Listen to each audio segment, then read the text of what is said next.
Yes. Where I am, God is. So, this has been a rough couple weeks, huh? There has just been so much going on in the world. And the invitation, as always, is for us to deepen into the truth of who we are.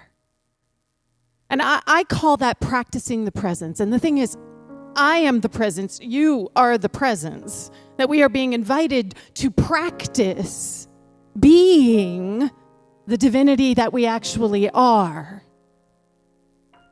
And sometimes that's easier than other times, right? This is what I have felt like lately. Right? Felt like this has just been like this giant thunderstorm of life that is just twirling around. And thank you, Alex, but I don't need to underscore this part of it because you're going to take me somewhere and I don't know where I'm going yet.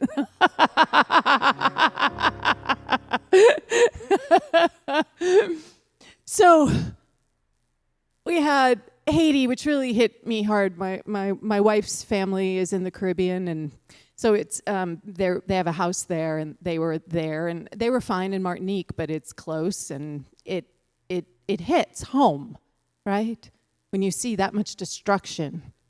And then we have everything that's going on in Afghanistan, and we have the fires, which I have been praying with a lot of people through Unity and Marin up in Novato. They're closer to a lot of that. So I've been doing a lot of pastoral care as people are literally having to evacuate their homes. I know of one person who not only had to evacuate her home, but she also had to evacuate 36 goats and 19 horses. And the entire community came together to help her get all of those animals to safety. So it's also a moment of upliftment in the midst of everything that's happening. But there's just a lot that is going on. As we mentioned, what's Hurricane Ida right now. And I lean into my spiritual practice, and I lean into the divinity that I am. And and I know that sometimes as I step into this practice, that there's a part of me that wants to create a little bubble, that thinks that if I pray hard enough, that if I anchor truth strong with enough strength, with enough fortitude, I can stop the bad things from touching me. I can keep the people that I love somehow safe. And I think that I can create this bubble of prayer that actually keeps the world at bay, the world out there. But we don't believe that there is an out there. There's only one. There's only one power. There's only one presence. There is only one activity that is unfolding, and that is life, that is love, that is grace, that is beauty, even if I can't see it. So that bubble is what I call magical thinking. It's how we think that we can somehow magically keep ourselves in this space, this place where we're not being touched by anything except what's good. And that's not actually the truth of our teaching. The truth of our teaching is that we get to anchor the truth so that we can navigate anything that is arising in time and in space. Not that we are protecting ourselves from it, but that we are able to stand anchored in the truth of who we are. And from that place, we will not be moved. And that sounds great, doesn't it? But that's not always what we're feeling. So the invitation is for us to step into what I call the balancing point of the divine, where there is this place where we get to just stand. And whether the light, wonderful, feathery things are happening in our life, or whether the boulders seem to be descending upon us, that we stay centered and anchored in the truth of who we are. And that from that place, we get to meet ourselves and the world with more love, more grace, more joy, more compassion. That's what it means to practice the presence, to practice being divine right now, even when it's hard, even when it hurts, even when what's going on in the world is breaking my heart open again and again and again. That each time my heart gets broken open, guess what? More of my divine Christ nature gets to burst forth. More of the truth of who I am, more of the truth of who you are can express in time and in space. So how do we do that, right? Because right now we are in this crazy liminal space. I don't know about you, but the past year and 2/3, we're not quite 2 years yet, the past year and 2/3, this has been like, and for those of you who don't know what a liminal space is, it's a fancy word for threshold, transitional space. And we have been living in a liminal space. We are betwixt and between. We have what was is no longer useful. What is coming, we have no idea. And I want to be really clear that whatever is going to be arising out of whatever is happening right now is a world we have never seen before. At least that's what I'm holding. Because the world that was certainly can use a whole lot of more love, more grace, more joy. So how do we, in this beautiful liminal, frustratingly liminal space, stand so that we can show up and truly create a world that works for everyone? Because as I said, our prayers are not about changing something out there. Our prayers are to change ourselves so that we show up in the world in a different way. So in my own journey for the past year and a half, I have narrowed it down to what I'm calling my 4 pillars, right? The 4 pillars of what I stand in, of what allows me to be anchored so that I don't have to live in a bubble. I know that I have the strength to meet whatever is now coming my way with ease and grace. And so the first one is meditation. Now this is the first 2. A meditation and affirmative prayer are the foundational teachings of unity. They are where our movement came out of. They are what our movement is based in. And we are anchored in this understanding. Meditation is where we get to allow ourselves to experience the I am that we are. It's about experience. It's actually the place where we do let the world fall away. It's actually the place where we get to access that which we are, which transcends time and space. And as we practice that, we literally are practicing quieting the mind, quieting the thoughts, quieting our attachment to the world, quieting the attachment to our physical body, quieting our attachment to our emotional state. Because there is that which we are, which is immutable and unchangeable. That is a constant. And as we sit in our meditative practice, we are learning how to be the I am. Now, from that place, which is a very powerful place, in Unity, we don't stop there. We don't just sit on our cushions. I spend a lot of time on my cushions, so I get to say that. We don't just sit on our cushions. We then have to figure out our 5th principle, which is that we are here to live into these truths. So how do I live into the I am that I am? That's where affirmative prayer comes in. So affirmative prayer is how we take the I amness that we are and we actually concretize and realize it in time and in space. It is how we bring our divinity to the world, to our day-to-day experience, to whatever it is that we are engaging with. It is the doorway by which we can actually show up in a different way, make a different choice, because we are anchored in the I am that we are. So for those who are new to affirmative prayer is very specific. We are not praying to something.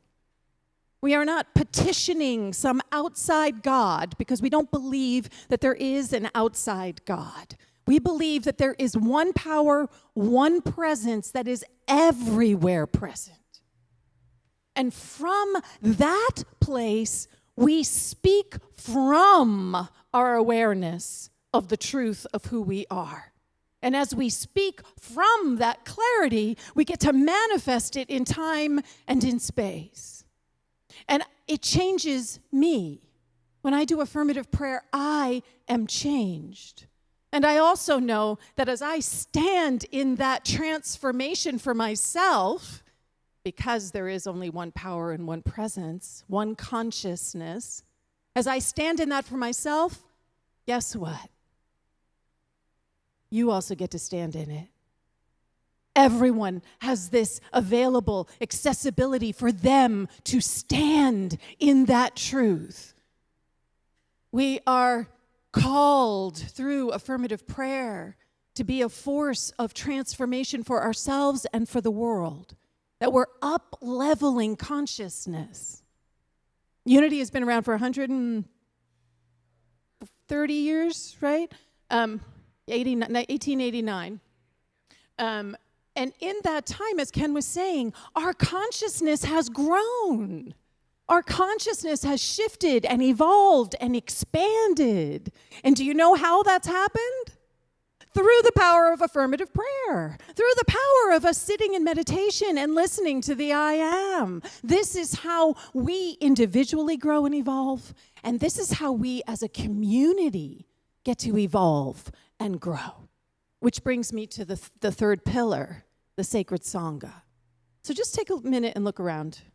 Just look around at the people who are here, and we're going to wave to everybody who is in Zoom, right? We're going to wave to everybody who is in Zoom because they are here with us as well. This, if COVID has taught us nothing else, it has taught us how important the power of community is.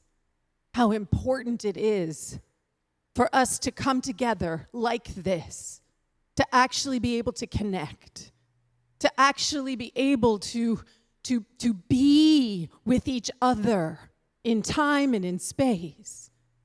And that sacred Sangha is where we get to, as a community, anchor these truths even more firmly. Because as one person understands, has a new understanding of something, understands love in a new way, understands prosperity in a new way, understands compassion in a new way, and then they show up transformed in this community, guess what happens to the rest of us?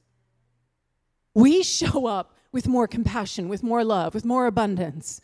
I don't know if you guys can remember where Unity San Francisco was in prosperity consciousness before Ken came here. Can you guys remember that? When we first proposed the idea of selling our old building and buying a new one, the response was, but the building is Unity San Francisco. We have grown. We have evolved. Look around. Just look at these stained glass windows. That was a $165,000 capital campaign, right? $165,000 capital campaign that we did in a year. Now, 6 years ago, 8 years ago, 9 years ago now? We're getting old, Ken. Saying that we were going to raise $165,000 in a year so that we could redo some windows. We have grown, we have evolved, we have become something more because we have come together in this community. And we're in agreement about why we're here. We're in agreement that we are here to be changed, that we are here to somehow show up as the divine. And that brings me to the last pillar, which in some ways has been the most challenging, vision. I don't know about you, but there has been, for me, it has been incredibly challenging in this liminal time to be able to see, to understand what the vision is, to be able to move towards something, because it's like everything is so amorphous. So we've been wandering together, right? We've been wandering together. And in this place, we are called to access the vision. So the pain will push us until the vision pulls us. And I personally am so done with the pain. I don't need the pain to push me anymore. I don't, right? It took me a while to get there. I don't need the pain to push me anymore. I am ready for the vision to pull me. But we need the community to come together to create that vision. What are we going to create here in Unity San Francisco? Because whatever we're going to create here, guess what? We are creating that for the world. As we say yes right here, as we are willing to be changed, and I know it's hard, especially when we're in this liminal space, all we want to do is go back to what was familiar. Go back to what we knew. If we could only go back to what was, if we could only go back to when it was, fill in the blank. This powerful opportunity for us to name and claim a new vision is part of what we're being called to. And the first three pillars, meditation, affirmative prayer, and sacred sangha, they're actually what will help us understand what that vision is. As we sit in meditation, we open ourselves to divine guidance, as the prayer that Ken read at the very beginning. We open ourselves up to not what our personality, we bless our ego, but sometimes it gets fixated on stuff, doesn't it? It just doesn't want to let it go. So we get to practice in our meditation that we are larger than our understanding of our ego, of our personality. And then we get to, through affirmative prayer, activate that in time and in space. We get to actually stand in it and say, you know what? I am love, and that means that all of my interactions, I can show up in them in a whole new way. And I'm going to actually do that today. And then I struggle, and I fail, and then I get held by you, by this sacred community. This is what we're here to be and do, to grow and to support each other. And let me be clear, sacred sangha is not like some kumbaya thing, right?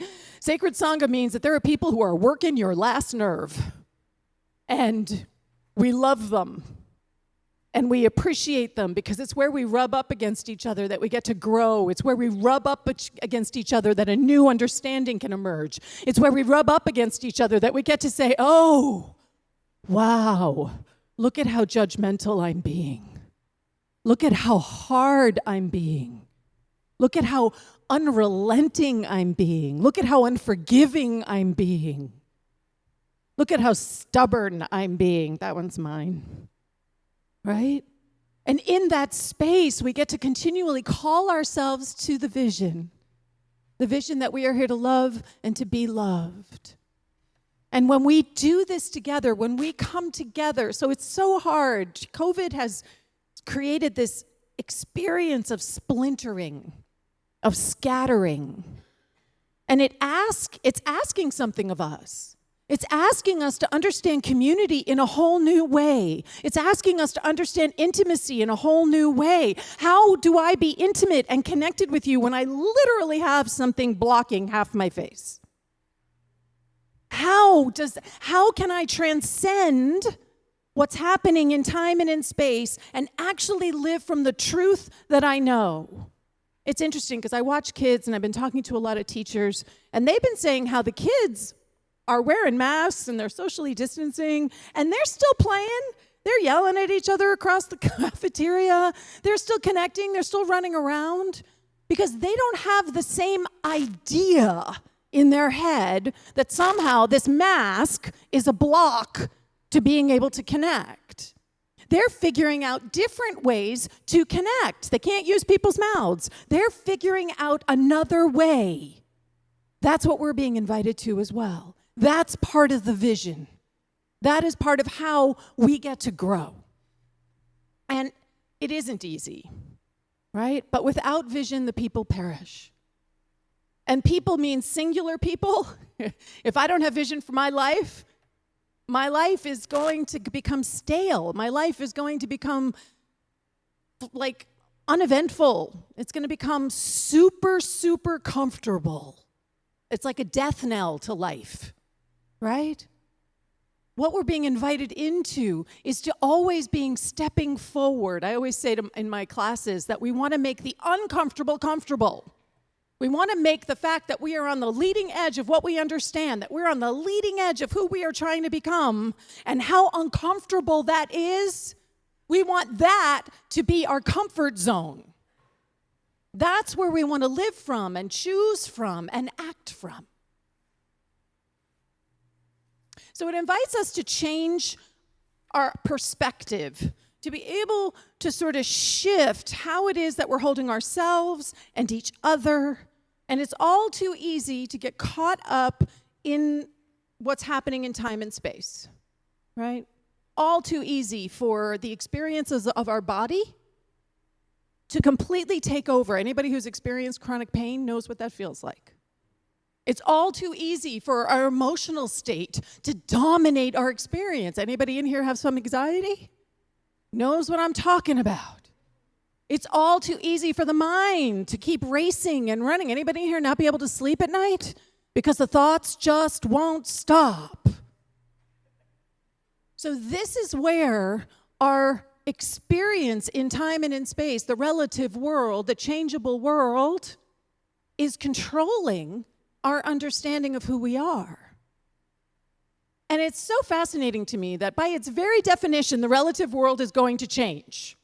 Our thoughts, we have a new one right now. You have a new thought, right? Our emotions, they come, they go, they don't stick around. They're always changing. Our bodies are always in flux. And yet somehow we think that we can lock it in, that we can make it fixed. We can somehow turn that into the absolute, and we can't. The relative world will always be the relative world.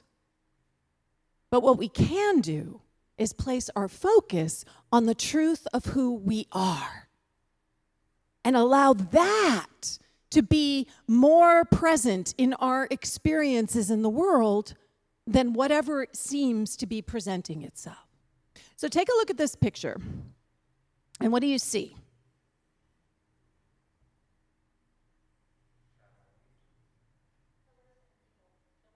Pillars, right? Everybody see the white pillars? And then does everybody see the people? Now, can you see both of them at the same time? Now, what I found is I tried to see both of them at the same time, really see both of them at the same time, not do a ding, ding, ding, ding, flip, flip, flip, flip, right? But really see both of them at the same time. It requires that I have to stop thinking about it. It requires that I have to unfocus almost on it and allow this other awareness to come forward. And that's what you're being invited into when you practice the presence. You're being invited to be able to be fully present with whatever is happening, the losses, the grief, the celebrations, and the joys, while at the same time you are firmly rooted and anchored in the truth of who you are. That is what it means to practice the presence. So Myrtle has this beautiful quote, if the light of understanding does not manifest as swiftly as you expect, do not be discouraged. The truths you plant are as seeds that are growing in the soil of your consciousness, and they are bound to bring forth their harvest, so that your whole consciousness will be illumined, spiritualized, transformed.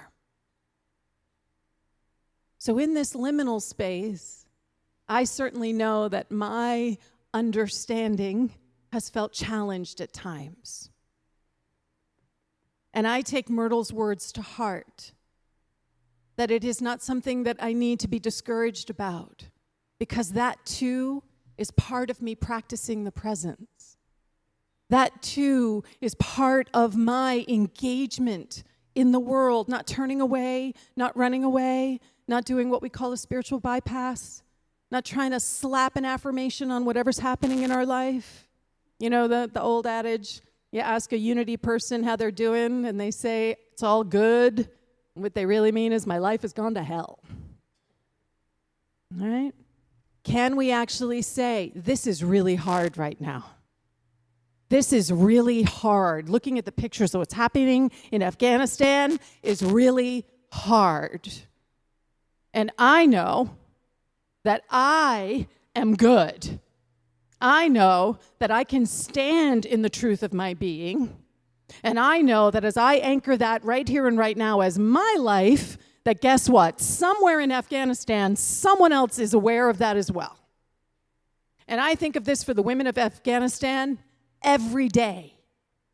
That as I stand in my power, as I stand in my strength as a woman, as I stand in my capacity to have learned how to speak the way I'm speaking right now, because trust me, this was a journey for me to get here. That as I stand in this, that somewhere in Afghanistan there is another woman, girl, who is accessing that exact same thing right now. That is actually how powerful we are when we practice the presence. It's not thoughts and prayers. It's not airy-fairy. It is deep, powerful, transformational work that we are each being invited into so that we can truly make this a world that works for everyone.